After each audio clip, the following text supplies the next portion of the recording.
My wife secretly sold our family house to her affair partner for $250, $0, and forged my signature to transfer the title. Now she's claiming I have no right to the $150, $0 escrow and insists I signed away everything in our divorce papers. I never thought I'd be the guy who found out his wife was cheating on him through a series of lies, betrayal, and a scam that made my head spin. It all started with little things, strange text messages, late nights she claimed were work dinners, and her suddenly acting nervous whenever I asked questions. At first, I just thought she was stressed, maybe overwhelmed with her job. But then I noticed her phone kept disappearing, and she was oddly secretive about her social media accounts. The more I looked, the more I felt something was off. I'd come home and find her texting someone late at night, and she'd quickly hide her phone or turn the screen away. That's when I got suspicious. One night, I decided to check her phone when she was in the shower. I know, trust is supposed to be there, but I couldn't shake the feeling that something was seriously wrong. I unlocked her phone and scrolled through her messages. That's when I saw it text with another guy talking about how much they missed each other and planning to meet up. Her words were flirtatious, suggestive, and downright disgusting. The guy's name was Jake.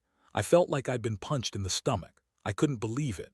My wife, Lisa, was cheating on me with some guy she met at her gym, and they'd been sneaking around for months. I sat there trembling, trying to process what I'd just read. My mind raced. How long had this been going on? Did she still see him? Were there more guys? I felt betrayed, humiliated, and furious all at once. I decided I needed to confront her, but I didn't want to do it right away. I needed evidence, a plan. I wanted to catch her in the act if I could. So I started digging deeper, going through her emails, her bank statements, anything I could find that would give me more clues. It was like peeling back layers of a lie she'd carefully constructed. I found charges from a hotel downtown, receipts from a restaurant she claimed she never went to, and even a few explicit photos she'd sent Jake. The betrayal was worse than I imagined. One day I came home early from work and she was gone. Her purse was there, but her car was missing. I called her and she answered with that fake, innocent tone she always used when she knew she was caught. "Oh, I just went to the store. I'll be back soon." I could hear background noise, mumbling laughter, the kind of stuff you only hear when someone's with a guy. That's when I knew for sure. She was with him, probably at that hotel or somewhere else. My stomach sank. I felt like I was in a nightmare. How did I miss all the signs? How could she do this to me? I'd been with her for 10 years, and now I was faced with the reality that the woman I loved and trusted had been lying and cheating on me this whole time. I didn't sleep that night. I kept replaying everything, trying to find some way to make sense of it. I thought about all the moments we shared, the vacations, the birthdays, the quiet nights at home. All of it felt meaningless now. The betrayal cut deep, but what hurt even more was the thought that she'd been planning this behind my back. The next morning, I decided I had to confront her face to face. I needed answers, and I needed to know if there was any way to fix this, or if I was already too far gone. I was angry, yes, but underneath that anger was a profound sense of sadness. I loved her, or at least I thought I did. Now I wasn't sure who she was anymore. I knew I couldn't keep pretending everything was fine. I had to face the truth, no matter how ugly it was.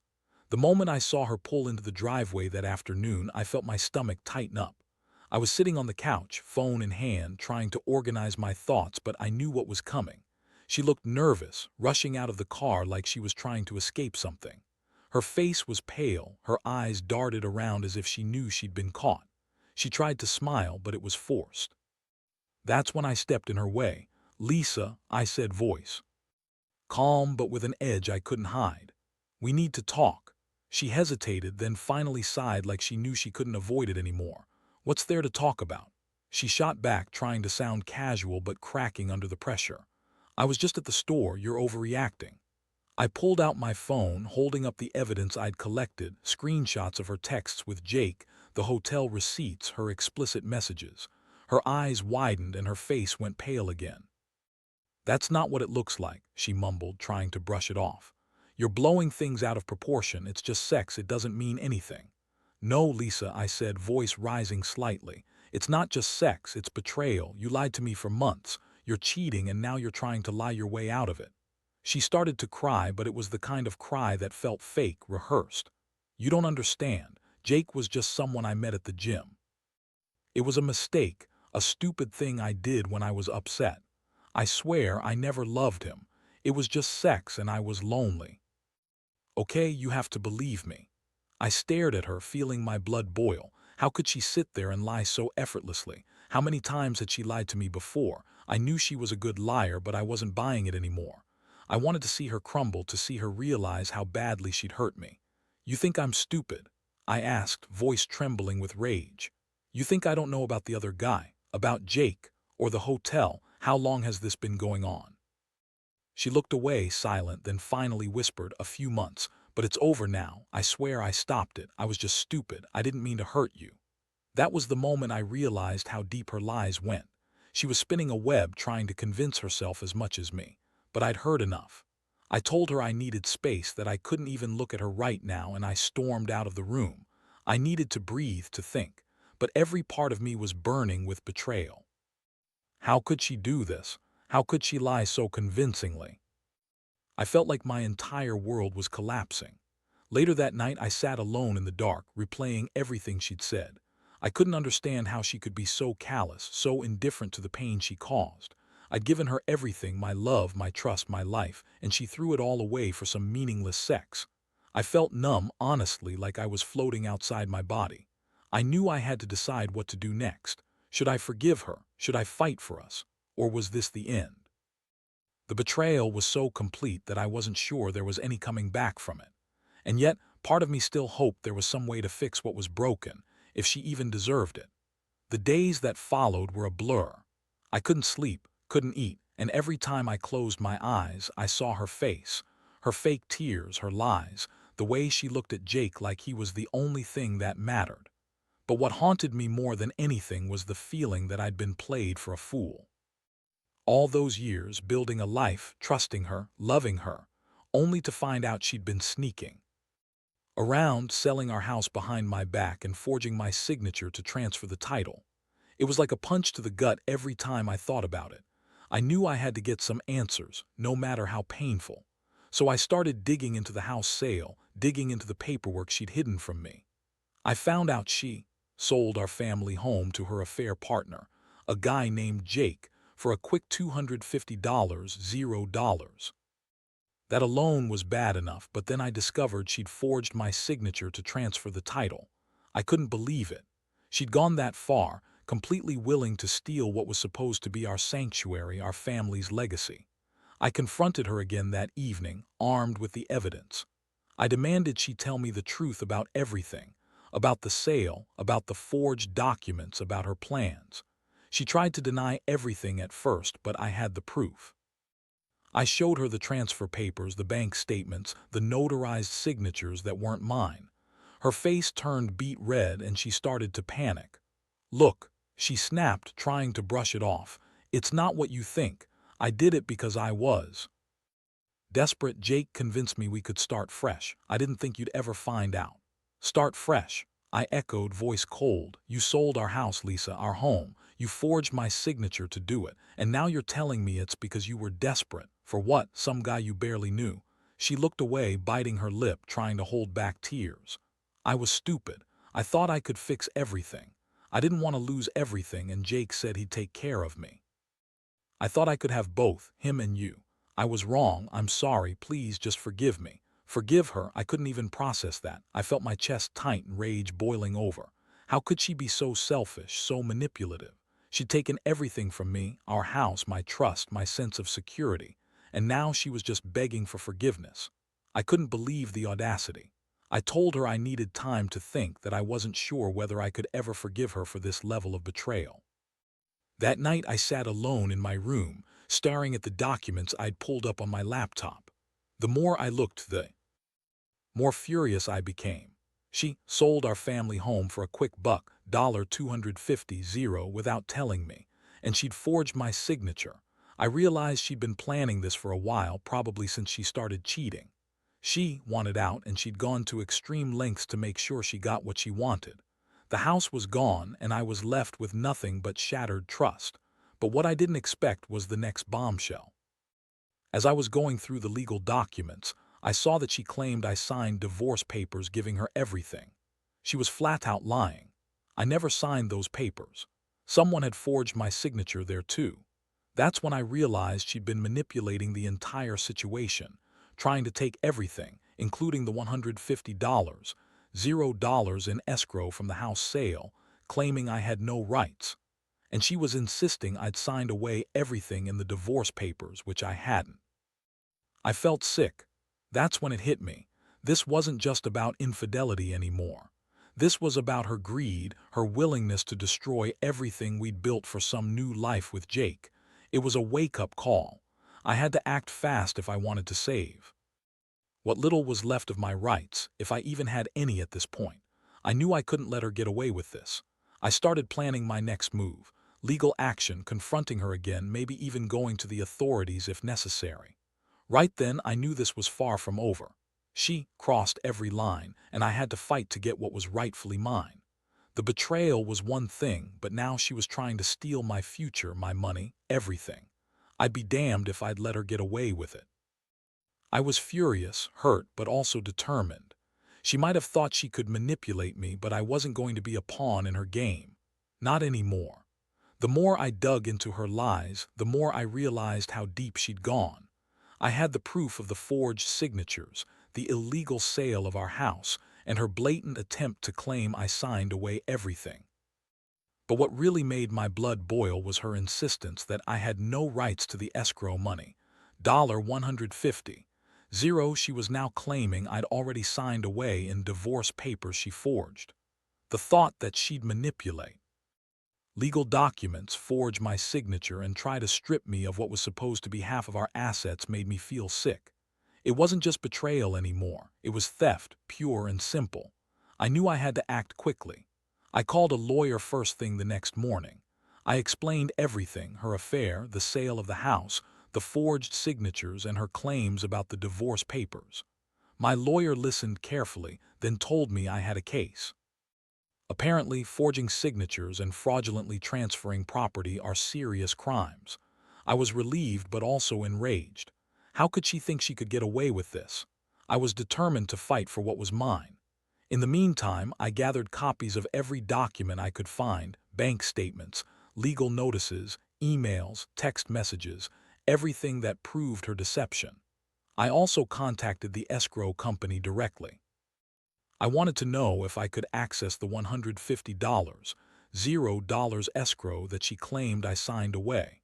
They confirmed I had legal rights to that money, and they hadn't received any signed documents from me authorizing a transfer or release. That was a small victory, but it made me realize how much she'd tried to manipulate the system. I confronted Lisa again, armed with this new information. This time she was more defensive, trying to spin her lies. "You're overreacting," she said, tears welling up again. "I did what I had to do. You're just angry because I found someone who makes me happy. The house was old and I thought it was better to sell it and start fresh. You're just jealous, that's all. Jealous, that's rich." I wanted to scream at her, tell her how much I hated her lies, how she destroyed everything we built. But I knew that wouldn't help. Instead, I stayed calm and told her I was hiring a lawyer to handle everything and that she'd be hearing from them soon. I wasn't going to let her manipulate me anymore. She was reckless, selfish, and manipulative, and I had proof of everything. I was starting to see a clear path to getting justice. Then, out of nowhere, she started spinning a new story. "You know, I never really loved Jake," she said, trying to sound remorseful. "It was just sex. I was stupid and I was trying to fill a void. I didn't mean to hurt you. I swear I'll make it right." That's when I realized how good she was at lying. She'd lie about anything to save herself, but I wasn't buying it anymore. I knew her game. She was trying to manipulate me into dropping this whole thing, to make me believe she was truly sorry. But I'd seen through her lies too many times now. The worst part was feeling helpless, knowing she'd already taken so much from me. The house was gone, her affair was out in the open, and she was trying to steal the escrow money. I felt like I was fighting a losing battle, but I refused to give up. I knew I had to be strategic. I told her I was filing formal legal complaints and I would pursue every avenue to reclaim what was mine. I wanted her to know I wasn't backing down. I wouldn't let her get away with this kind of deception. No matter how much she lied, I had the evidence, and I was going to use it. That night, I sat alone in my apartment, staring at the documents spread out on the table. I thought about everything she'd done: cheating, lying, stealing. It was like my whole life had been turned upside down. But amid all the chaos, I also felt a strange sense of clarity. I realized I couldn't keep living in her shadow, waiting for the next lie, the next betrayal. I had to take control and fight for what was rightfully mine. She might have thought she could destroy me, but I was determined to rebuild on my terms. Over the next few days, I pushed harder. I hired a lawyer who specialized in property fraud and divorce law. We filed the necessary paperwork to contest the sale of the house, the forged signatures, and the claim that I'd signed away the escrow funds. The lawyer told me I had a solid case, especially since I had proof of the forged documents and the illegal transfer of property. Still, I knew this wasn't going to be quick or easy. Lisa was clever, and she'd clearly prepared for a fight. Her game was deception, and I had to be just as cunning to catch her. Meanwhile, she was trying to play the victim. She kept insisting that I was overreacting, that I didn't understand her reasons, and that I was just jealous of Jake. "It's not about money," she said, crying again. "It's about us, about our marriage. I made a mistake, but I love you. I want to fix this." I couldn't stomach her lies anymore. I saw right through her act. She wanted to manipulate me into dropping everything to make me feel guilty, but I refused to be played anymore. One day, I decided to confront her directly with everything I had. I sat her down and showed her the legal documents, the bank statements, and the evidence of her forging my signature. I told her I knew about the sale, about the transfer, about the forged divorce papers. Her face went pale again, and she tried to deny everything, but I had her cornered. I told her I was going to take this to court, that I would fight her for every penny, for the house, for the escrow money, for my reputation. That's when she finally broke down. Not because she was remorseful, but because she realized she was losing control. "You don't understand," she sobbed. "Jake and I were just having sex. I never wanted to hurt you. I swear I'll make it right." Her words sounded hollow, empty. I looked at her and saw a woman who was completely consumed by her lies, her greed, her selfishness. I knew then that I couldn't trust her anymore, not as my wife, not as a person. I decided I'd go to the authorities if necessary. Fraud like this, selling a house, forging signatures, stealing escrow funds, was serious. I wanted her held accountable. I also began gathering testimonies from the escrow company, the lawyer, and anyone else who could confirm her deception. I knew I had to be meticulous. I couldn't leave any loopholes for her to exploit. This wasn't just about money anymore. It was about justice, about making her pay for what she'd done. One night I sat in my apartment, exhausted but determined. I thought about everything: the betrayal, the lies, the manipulation.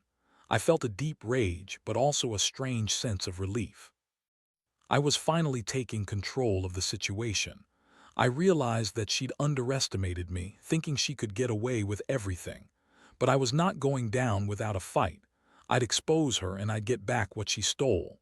The house, the money, my dignity. I knew this was just the beginning, but I was ready. I was going to see this through to the end, no matter what it took. The legal process dragged on, but I felt a strange sense of clarity now. Every day, I was one step closer to reclaiming what was mine: my house, my money, my life. Lisa's attempts to manipulate the situation only made me more resolved. She kept insisting she was sorry, that she'd do anything to fix things, but I saw through her. Sorry didn't undo the damage she'd caused: selling our house behind my back, forging my signature, trying to steal my escrow funds. Sorry was just words, and I knew I couldn't trust her anymore. Finally, the day came when the court ruled. The judge confirmed that Lisa had committed fraud, selling our home without my consent, forging my signature, and attempting to claim the escrow money falsely. The court ordered her to return the house and pay back the full amount, including damages for the fraud. It was a huge victory, and honestly, it felt like I'd finally taken back control of my life. The house was returned to me, and I was awarded the escrow funds which I used to start rebuilding. But the emotional toll was heavy. I'd lost my trust, my sense of security, and a part of my heart in the process. Still, I was grateful that justice had been served. I moved out of the apartment I'd shared with Lisa, started over, and focused on healing. It wasn't easy. Every day brought memories, questions, and anger. But I also learned a lot about trust, about the importance of being vigilant, and about standing up for myself even when it's the hardest thing to do. Looking back, I realized that her betrayal taught me the importance of protecting myself, financially and emotionally. I should have been more cautious, more aware. But I also learned that some people are willing to go to extreme lengths for greed or lust, and that trusting blindly can sometimes cost you everything.